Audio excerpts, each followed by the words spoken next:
இன்றைய காணொளி நம்ம போன காணொளியில் விழுப்புரம் மாவட்டத்தில் விவசாய பண்ணையை வடிவமைக்கிறதுக்கான வேலைகளை பற்றிய ஒரு காணொளி போட்டிருந்தோம். அந்த காணொலியை பார்த்த ஒரு நண்பர் நம்மிடம் கேட்ட கேள்விக்கான பதில்.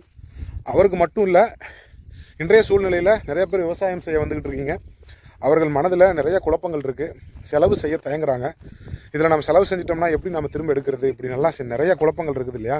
அதில் ஒரு குழப்பத்துக்கு தான் நான் இப்போ பதில் சொல்கிறேன். நான் இன்றைக்கி நின்றுட்டு இருக்கிற இடம் நம்ம திருப்புவனத்தில் வேலை செஞ்சுட்டு இருக்கிற தோட்டம். இந்த தோட்டத்தில் எங்கள் தோட்ட உரிமையாளர் நம்மிடம் 1 ஏக்கர் அளவுக்கு எனக்கு பண்ணைக்குட்டை வேணும்னு கேட்டாங்க. ஆனால் நாங்கள் அவ்வளோ பெரிய பண்ணைக்குட்டை வேண்டாம், ஒரு 50 சென்ட் போட்டுக்கோங்கன்னு போராடி அவரை சம்மதிக்க வச்சு அந்த 50 சென்ட் குட்டைக்கான வேலையை தான் செஞ்சுக்கிட்டு இருக்கோம். இந்த காணொலி வாயிலாக நான் சொல்ல போகிறது இந்த பண்ணைக்குட்டையை பற்றி தான். ஒரு நண்பர் போன காணொலியில் நம்மிடம் கமெண்ட்டில் கேட்டிருந்தார், ஒரே 1 ஏக்கருக்கு ஏன் நீங்கள் தண்ணீர் தொட்டியெல்லாம் கட்டி காசை வீணடிக்கிறீங்க, இவ்வளோ செலவு செய்யணுமான்னு கேட்டார். அந்த தண்ணீர் தொட்டியோட அவசியம் என்ன, அதோட முக்கியத்துவம் என்ன, கிணறு இல்லாதவர்கள் ஆழ்துளை கிணறை மட்டுமே நம்பி விவசாயம் செய்கிறவர்களுக்கு இந்த தண்ணீர் தொட்டி எவ்வளவு முக்கியத்துவம் வாய்ந்தது அப்படிங்கிறத பற்றி தான் இன்றைய காணொலியில் நம்ம பேச போகிறோம். விவசாயத்தை விரும்பும் அனைத்து நண்பர்களுக்கும் உங்கள் கோ இந்தியா கிரீன் சேனலிருந்து உங்கள் தீபின் அன்பான வணக்கம். இன்றைய காணொலி திருப்புவனத்திலிருந்து தண்ணீர் தொட்டி, தண்ணீரை தேக்கி வைக்கக்கூடிய வடிவமைப்போட முக்கியத்துவத்தை பற்றி இந்த காணொலியில் நாம் எளிமையாக சுருக்கமாக சில கருத்துக்களை பேச போகிறோம். இது உங்கள் கோ இந்தியா கிரீன் சேனல், நான் உங்கள் தீப். வாங்க வீடியோக்குள்ளே போகலாம், கொஞ்சமாக பேசலாம். இப்போது இந்த வீடியோவோட நோக்கமே என்னென்னு பார்த்தீங்கன்னா, விவசாயம் செய்யணும்னு விருப்பப்படக்கூடிய நண்பர்களுக்கு நிறைய தவறான புரிதல்கள் இருக்குது. அதில் ஒன்று தான் செலவை குறைச்சிடலாம் அப்படின்னு சொல்லி. இப்போ உங்கள் விவசாய பண்ணி நீங்கள் வடிவமைக்கிறீங்கன்னா நம்ம என்ன அதில் ஃபுல் ஃபர்னிஷ்டு 3 BHK அப்பார்ட்மெண்ட் கட்டிக்கோங்கன்னா சொல்கிறாங்க, அதெல்லாம் சொல்ல போகிறதில்ல. ஆனால் உங்கள் தோட்டத்திற்கு தேவைப்படக்கூடிய வடிவமைப்பை செய்கிறதுக்கான செலவுகளை நீங்கள் செஞ்சு தான் ஆகணும். அதில் ரொம்ப முக்கியமான ஒன்று இந்த நீர்நிலை தொட்டி, இல்லை நீர்த்தேக்க தொட்டி, இல்லை பண்ணை குட்டை, ஏதோ ஒன்று உங்கள் தோட்டத்துக்கு தகுந்தாற் போல் அளவில் உங்களுக்கு தேவைகளுக்கு பூர்த்தி செய்யும் அளவில் இருக்கக்கூடிய ஒரு தண்ணீர் தொட்டியை நீங்கள் வடிவமைச்சே தீரணும். அந்த காலத்தில் விவசாயம் அப்படின்னாவே விவசாய நிலங்களில் கிணறுகள் இருந்துச்சு. கிணறுகள் இருந்துச்சுன்னாவே உங்களுக்கு அந்த நீரை நீங்கள் நேரடியாக மனிதர்களே இல்லை குழந்தைகளுக்கு கூட நீங்கள் அப்படியே கொடுக்கலாம், குடிக்கலாம், ஒன்றும் ஆகாது. ஆனால் இப்போது கிணறுகளை வைத்து விவசாயம் செய்யும் முறை வழக்கொழிஞ்சு போயிடுச்சுன்னே சொல்லலாம். ரொம்ப சொற்பமான எண்ணிக்கையில் தான் கிணறுகள் இருக்குது. இப்போ நம்ம எல்லாருக்கும் கண்ணுக்கு தெரியறதெல்லாம் ஆழ்துளை கிணறு தான். நாங்களும் அதெல்லாம் போட்டு கொடுத்துட்டு தான் இருக்கோம். வேறு வழி இல்லைங்கும் போது செஞ்சு தான் ஆகணும். சரி, விஷயத்துக்கு வரேன். இப்போ ஆழ்துளை கிணறு போடுறோம் அப்படின்னாவே குறைந்தபட்சம் 200 அடிக்கு குறைவாக இங்கே எங்கேயுமே தமிழகம் முழுக்கவே எந்த புள்ளி எடுத்துக்கிட்டிங்கனாலும் 200 அடிங்கிறது ஒரு குறைந்தபட்ச ஆழம்.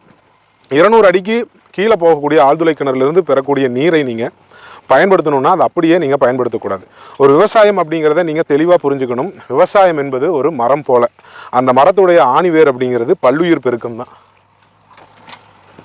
இப்போ நீங்கள் பல்லுயிர் பெருக்கத்தை பற்றி எந்த விதமான புரிதலும் இல்லாமல் ஒரு விவசாயத்தை நடத்துறது அப்படிங்கிறது ஒரு பெரிய மரத்தினுடைய ஆணிவேரை அறுத்து விட்டு அந்த மரத்தை தாங்கி பிடிச்சிட்டு இருக்கிறதுக்கு சமம்.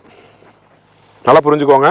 ஒரு பெரிய மரம், அந்த மரத்தினுடைய ஆணிவேரை அறுத்துட்டு அந்த மரத்தை நீங்கள் தாங்கி பிடிச்சிக்கிட்டு இருந்தால் எத்தனை காலத்திற்கு நீங்கள் தாங்கி பிடிப்பீங்க? அப்போது பல்லுயிர் பெருக்கம், சூழல் பெருக்கம், சூழலில் இருக்கக்கூடிய உயிரினங்களின் நன்மை, அவற்றின் பரிணாம கொள்கையை எல்லாம் நீங்கள் புரிஞ்சுக்கிட்டதுக்கு அப்புறம் தான் ஒரு விவசாயத்தை நீங்கள் எளிமையாக செய்ய முடியும். இப்போ உங்கள் தோட்டத்தில் ஆழ்துளை கிணறு இருக்குதுன்னு வச்சுக்கோங்களேன். இந்த ஆழ்துளை கிணறுலேருந்து நீங்கள் தண்ணி எடுத்து உங்கள் தோட்டத்தில் இருக்கக்கூடிய உயிரினங்களுக்கும் மரங்களுக்கும் கொடுக்குறீங்க அப்படின்னா, ஆடு மாடுகளாக இருந்தால் அதை குடிக்க தான் செய்யும், மரங்களாக இருந்தால் வளர தான் செய்யும். ஆனால் இங்கே வித்தியாசம் என்ன அப்படின்னா, 200 அடி ஆழத்துக்கு கீழே இருக்கக்கூடிய புவி பாறைகளுக்கு நடுவே இருக்கக்கூடிய நீர் அப்படிங்கிறது நேரடியாக மண்ணில் இருக்கக்கூடிய நுண்ணுயிரிகளை வளர்க்குமா அப்படின்னா அது கண்டிப்பாக கேள்விக்குறி தான். ஏன்னா ஒரு மண்ணுக்குள்ளே மண்ணின் துகள்களுக்கு நடுவே இருக்கக்கூடிய நுண்ணுயிரிகள் தான் பல்லுயிர் பெருக்கம், அந்த உயிரின சங்கிலியோட தொடக்கமே.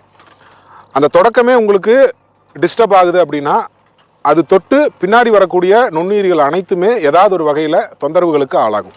அப்போ நீங்கள் ஆழ்துளை கிணறுலேருந்து நேரடியாக அதை நிலத்தில் ஊற்றுறீங்க அப்படின்னா, அதாவது உயிரினங்களுக்கோ இல்லை செடி கொடிகளுக்கோ மரங்களுக்கோ நீங்கள் அதை பயன்படுத்துகிறீங்க அப்படின்னா அது இந்த மண் துகள்கள் முழுவதும் பரவும்.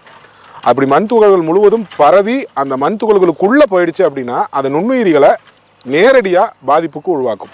200 அடி கூட பெரிதாக பாதிப்பு உருவாக்காத. நான் 500 அடி 1000 அடி போயிட்டோமே இப்போ, அதுதான் பிரச்சனையே.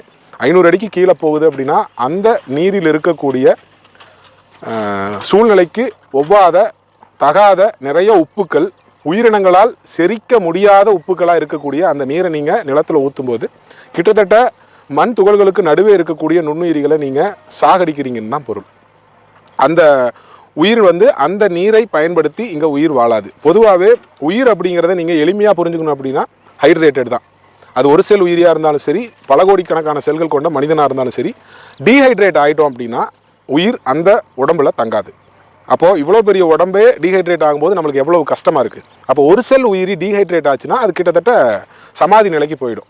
அப்போது செரிக்க முடியாத உப்புக்களை கொண்ட ஆழ்துளை கிணறிலிருந்து நேரடியாக பெற்றுக்கொள்ளக்கூடிய நீரை நீங்கள் இந்த மண்ணில் ஊற்றும் போது, நேரடியாக விவசாயம் செய்யும் பொழுது இந்த மண்ணில் இருக்கக்கூடிய நுண்ணுயிரிகளோட உடம்பு டைரெக்டாக டீஹைட்ரேட் ஆகிடும். டீஹைட்ரேட் ஆச்சுன்னா அது செயல்பட முடியாத நிலைக்கு போயிடும். நுண்ணுயிரிகள் செயல்பட முடியலை அப்படின்னா அது தொட்டு வரக்கூடிய பல செல் உயிரினங்கள் அனைத்துமே டீஹைட்ரேட் ஆகிறதுக்கு நிறைய வாய்ப்பு இருக்குது. சிம்பிளாக சொல்லணும்னா அதுதான். இந்த சூழ்நிலையவே நீங்கள் டீஹைட்ரேட் ஆகுறீங்க கடின நீரை அப்படியே பயன்படுத்துனீங்கன்னா. அதற்காக தான் சொல்கிறோம், நீங்கள் சூழ்நிலையை சரி பண்ணணும்னா இந்த நீர்த்தேக்கங்கள் அவசியம். இப்போ சூழலியல் கொள்கையை நீங்கள் தெரிஞ்சுக்காமல் ஒரு விவசாயத்தை செய்யணும் அப்படிங்கிறது வந்து நீச்சல் தெரியாமல் பசிபிக் கடலில் குதிக்கிறதுக்கு சமம். கொஞ்ச நாள் அப்படி இப்படின்னு கையை ஆட்டலாமே ஒழிய உங்களால் ரொம்ப நாளைக்கு உயிர் பிழைச்சி இருக்க முடியாது. விவசாயமும் அப்படித்தான். சரி, நான் விஷயத்துக்கு வரேன். இப்போ நீங்கள் இந்த நீர்த்தேக்க தொட்டியை ஏன் கட்டிக்கணும் அப்படிங்கிறதுக்கு உண்டான ஒரு புரிதலை மட்டும் சொல்லிவிட்டு இந்த காணொலியை நான் முடிச்சிடுறேன். இப்போது பெரும்பான்மையான நிலங்களில் ஆழ்துளை கிணறை வச்சு தான் பொழப்பு ஓடிக்கிட்டு இருக்கு. அப்போ அந்த ஆழ்துளை கிணறு 200 அடிக்கு கீழே போயிட்டாவே அந்த நீரை நீங்கள் எடுத்து ஒரு பரந்த வடிவமைப்பில் அதை நிறுத்தி ஆற விட்டுட்டு அதற்கப்புறம் பயன்படுத்தணும். அது எதற்காகன்னு நான் சொல்லிடுறேன், கொஞ்சம் கவனமாக கேளுங்க.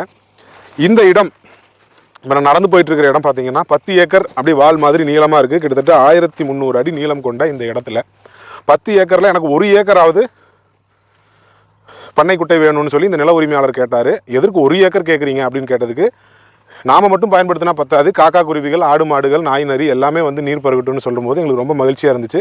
ஆனால் 1 ஏக்கருங்கிறது ரொம்ப அதிகங்கிறதுனால அவரை நாங்கள் சமாதானப்படுத்தி 50 சென்ட்டுக்கு போட்டால் போதுன்னு இப்போ வேலை நடந்துக்கிட்டு இருக்கு. இப்போது ஒவ்வொரு இடமும் ஒவ்வொரு மாதிரி, ஒவ்வொரு மண்ணும் ஒவ்வொரு மாதிரி. சில மண் களிப்பாக இருக்கும், சும்மா குழி தோண்டி வச்சாவே தண்ணீர் நிற்கும். சில இடம் வந்து சரளை மண்ணாக இருக்கும், மணல் பாங்காக இருக்கும். அங்கே குழி தோண்டி அதற்கு மேலே நீரை நிறுத்துறதுக்கான வேலைகளை நம்ம செய்யணும். அதற்கு நிறையா இருக்குது, கட்டிடங்கள் இருக்குது, பிளாஸ்டிக் ஷீட் இருக்குது, நிறையா இருக்குது. ஆனாலும் நீங்கள் நீரை வந்து ஒரு திறந்த வெளியில் நிறுத்தி ஆற விட்டதுக்கப்புறம் உயிரினங்களுக்கு கொடுக்கணும். உயிரினம்னா விலங்குகள், தாவரங்கள், நாம் முதல் கொண்டு எல்லாமே சொல்கிறேன். கொடுக்கணுங்கிற அவசியம் எதனால் வருது அப்படின்னா, நீரானது சூழலோடு சூழலாக ஒன்றணும். நீர் நிலத்தோடு தொடர்பு அடையணும். நீர் என்பது நிலத்தோடு நிலமாக தொடர்புக்கு வரணும். காற்றோடு காற்றாக கலந்து போகணும். ஆகாயத்தோட அது தொடர்பில் இருக்கணும். சூரிய ஒளியினால் நீர் காயப்படணும். இப்படி பட்டால் மட்டும்தான் அந்த நீரானது அந்த சூழலுக்கு ஒப்புமை உள்ள நீராக மாறும். நீர் மூலக்கூறுகள் 200 அடி ஆழத்திலிருந்து மேலே வரும்பொழுது அது உயிரினங்களுக்கு ஒவ்வாத நீராக இருக்கும். அந்த நீரை ஒப்புமை கொண்ட நீர் மூலக்கூறுகளாக மாற்றுவதற்கு அதை சூழலோட கலக்க விடணும். அதற்காக தான் இந்த நீர் தொட்டியை கட்டிக்கோங்க அப்படின்னு நம்ம சொல்கிறோம். இந்த நீர் தொட்டியை கட்டுவதன் மூலமாக அந்த நீரானது நிலத்தின் வெப்பத்தால் காய்க்கப்படுது, ஓடுகின்ற காற்றினுடைய மூலக்கூறுகளோட ஒன்று கலக்குது. ஆகாயத்தோட ஆகாயமாக உள்ளுக்குள்ளே நிறைய நுண்ணுயிரிகள் வளர்வதற்கான ஏற்புடைமை தன்மை கொண்ட நீராக அது மாறுது. எல்லாவற்றுக்கும் மேலே சூரிய ஒளியினால் காய்க்கப்பட்டு அதில் சில மூலக்கூறுகள் மாற்றமடைந்து உயிரினங்கள் நேரடியாக பருகுவதற்கான தன்மை கொண்ட நீராக அது மாறுது. அப்போது நீங்கள் ஒரு விவசாயம் செய்யணும் அப்படின்னா விவசாயத்தில் வருமானத்தை மட்டும் பார்க்கக்கூடாது, அது முக்கியம்தான். இருந்தாலும் இந்த பல்லுயிர் பெருக்கத்திற்கான ஒப்புமை கொண்ட நீர் மூலக்கூறுகளாக அதை மாற்றுவதற்கான செயல்பாடில் நீங்கள் இறங்கணும். அப்படிப்பட்ட செயல்பாடுகளுக்காக தான் தண்ணீர் தொட்டியை கட்டிக்கோங்க அப்படின்னு நம்ம திரும்ப திரும்ப சொல்லிக்கிட்டே இருக்கோம். இந்த புரிதல் இல்லாமல் நீங்கள் விவசாயம் கண்டிப்பாக செய்யாதீங்க, உங்களால் செய்ய முடியாது. உங்களிடம் ஆழ்துளை கிணறு 10, 20, 100 ஆழ்துளை கிணறு வேணால் இருக்கலாம். எவ்வளவு நீரை வேணால் உங்களால் விவசாயத்துக்கு பாசனத்துக்கு கொடுக்க முடியலாம். ஆனாலும் நேரடியாக நீங்கள் பூமியிலிருந்து அடி ஆழத்திலிருந்து நீரை பாய்க்கும் போது நீங்கள் நிறைய தேவையில்லாத விரும்பத்தகாத செயல்பாடுகளையும் சூழ்நிலைகளையும் எதிர்கொள்ள வேண்டிய கட்டாயம் ஏற்படும். அதனால் உங்களிடம் 1 ஏக்கர் இருந்தாலும் சரி, 10 ஏக்கர் இருந்தாலும் சரி, 100 ஏக்கர் இருந்தாலும் சரி, ஆழ்துளை கிணறு மட்டுமே வைத்து விவசாயம் செய்கிற நபராக நீங்கள் இருந்தீங்கன்னா கண்டிப்பாக நீர்நிலை தொட்டியை அமைச்சுக்கோங்க. அது வெறும் மண்ணை மட்டுமே வைத்து அமைக்கக்கூடிய பண்ணைக்குட்டையாக இருக்கலாம், இல்லை அதில் பிளாஸ்டிக் ஷீட்டை வச்சு அமைக்கிற ஒரு நீர்நிலை தேக்கமாக இருக்கலாம், இல்லை கட்டுமானங்களை வைத்து, அதாவது கருங்கற்களையோ இல்லை காங்கிரீட்டையோ வச்சு அமைக்கக்கூடிய நீர் தொட்டியாக இருக்கலாம். எப்படி வேணால் இருக்கலாம். நீரை தேக்கி வைக்கக்கூடிய வடிவமைப்புகளை செய்துவிட்டு அந்த நீரை குறைந்தபட்சம் 3-4 தினங்களாவது சூரிய ஒளியிலும் வெட்ட வெளியிலும் நிலத்தோடு நிலமாகவும் காற்றோடு காற்றாகவும் கலந்து விட்டுட்டு ஆற விட்டுட்டு அதற்கப்புறம் நீங்கள் பயன்படுத்துங்க. அதை ஒரு சில மாற்றங்கள் செய்து நாம் கூட பருகலாம். அப்போ தான் அது வந்து சூழலுக்கு உகந்த ஒரு நீராக இருக்கும். பல்லுயிர் பெருக்கத்திற்கும் உதவிகரமாக இருக்கும். பல்லுயிர் பெருக்கத்தை நீங்கள் சரி செய்யாமல் விவசாயம் செஞ்சீங்கன்னா நீங்கள் செய்கிற விவசாயம் வீண் விவசாயம் தான். தயவு செஞ்சு நான் இப்படி சொல்கிறேன்னு கோச்சிக்க வேண்டாம், அதுதான் உண்மை. இவ்வளோதான் இந்த காணொலியில் நான் உங்களோட பகிர்ந்துக்கணும்னு நினச்ச கருத்து. உங்களிடம் ஆழ்துளை கிணறு இருந்துச்சுன்னா அதை அப்படியே பயன்படுத்தாதீங்க. நீர்த்தேக்க தொட்டியை உருவாக்கிட்டு அதில் அந்த தண்ணியை விட்டு ஒரு 3-4 தினங்கள் ஆற விட்டுட்டு அதை பயன்படுத்துங்க. அதை அப்படியே சுழற்சி செஞ்சுக்கிட்டிங்கன்னா உங்களுக்கு பிரச்சனை இருக்காது. முதல் நீரை விடுறீங்க, ஒரு 4 தினம் ஆற விடுறீங்க, அதை பாசனை செய்கிறீங்க, அடுத்தது நீரை உள்ளே விட்டு அப்படியே உள்ளுக்குள்ளே நுண்ணுயிர் பெருக்கம் அதிகமாகிடுச்சுன்னா அது சூழலோடு சூழலாக கலந்துடும். அதை நீங்கள் பயன்படுத்தி விவசாயம் செய்யுங்க, ரொம்ப அருமையாக இருக்கும். ஏன்னா நம்ம மனதிற்குள்ளே இருக்கிற ஆதங்கத்தை உங்களோட பகிர்ந்துக்கணும் அப்படிங்கிறதுக்காக இந்த கருத்துக்கள் எல்லாம் சொல்கிறேன். இதெல்லாம் நீங்கள் தெரிஞ்சுக்க வேண்டிய ஒன்று. விவசாயத்தை வருமானம் உருவாக்கக்கூடிய தொழிலாக மாற்றிக்குவாங்க, தப்பு இல்லை. ஆனால் ஆணிவேரை விட்டுறாதீங்க. ஆணிவேர் தான் முக்கியம். அந்த ஆணிவேர் தான் பல்லுயிர் பெருக்கம். அந்த பல்லுயிர் பெருக்கத்தை மறந்துட்டு நீங்கள் விவசாயம் செய்யக்கூடாது, செய்ய முடியாது. இந்த காணொலி நான் இதோட முடிச்சுக்கிறேன். இதை பற்றிய உங்களுக்கு மனதில் தோன்றக்கூடிய கருத்துக்களை மறக்காமல் கமெண்ட் பாக்ஸில் சொல்லுங்கள். விவசாயம் சார்ந்த கேள்விகளோ சந்தேகங்களோ இருந்தாலோ திரையில் எங்கள் தொடர்பு எண் இருக்குது, தயக்கம் இல்லாமல் தொடர்பு கொள்ளலாம். நிறைய வேலைகள் இருக்குது. நிறைய வேலைகள் சம்பந்தமான கருத்துக்களையும் தகவல்களையும் உங்களோட பகிர்ந்துக்க நாங்கள் காத்துக்கிட்டு இருக்கோம். நம்ம கோ இந்தியா கிரீன் நிறுவனம் தமிழகம் முழுக்க விவசாய பண்ணைகளை வடிவமைக்கக்கூடிய வேலைகளை தொடர்ந்து செஞ்சுக்கிட்டே இருக்கோம். அதை தான் நீங்கள் நம்ம கோ இந்தியா கிரீன் சேனல் வாயிலாக காணொலி வாயிலாக பார்த்துக்கிட்டு இருக்கீங்க. தொடர்ந்து நீங்கள் சப்போர்ட் கொடுத்துக்கிட்டே இருக்கீங்க, அதுக்கு ரொம்ப ரொம்ப நன்றி. 2 லட்சம் சப்ஸ்கிரைபர் நெருங்கிட்டு இருக்கு, கூடிய சீக்கிரம் நெருங்கிடுவோம். தொடர்ந்து நீங்கள் நம்ம காணொலிகளை பார்த்துட்டு சந்தேகங்களை கேளுங்க, தேவைகளை கேளுங்க. உங்களுக்கு எங்கள் வேலைகள் தேவைப்பட்டாலும் எங்களை நீங்கள் தொடர்பு கொண்டு பேசுங்க.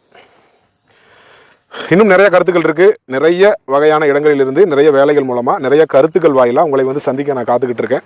தொடர்ந்து இணைந்திருங்க. நான் எப்பவும் சொல்கிறது ஒன்று தான், விவசாயத்தோட அடிநாதத்தை புரிஞ்சுக்கோங்க, ஆணிவேரை புரிஞ்சுக்கோங்க. அப்புறம் விவசாயம் உங்களுக்கு ஆட்டோமேட்டிக்காக வரும். நீங்கள் எந்த முயற்சியும் செய்யாமல் விவசாயத்தை நீங்கள் போகிற போக்கில் செய்யலாம். விவசாயம் என்பது ஒரு தவம், விவசாயம் செய்வது என்பது ஒரு வரம். அந்த வரம் நம்ம எல்லோருக்கும் கிடைக்கணும்னு நிறைய வேண்டி இந்த இடத்துல இருந்து இந்த காணொலி முடிச்சுக்கிறேன். அடுத்த காணொலி வாயிலாக உங்களை சந்திக்கும் வரை இது உங்கள் கோ இந்தியா கிரீன் சேனல். நான் உங்கள் தீப். அடுத்த காணொலியில் சந்திக்கலாம்.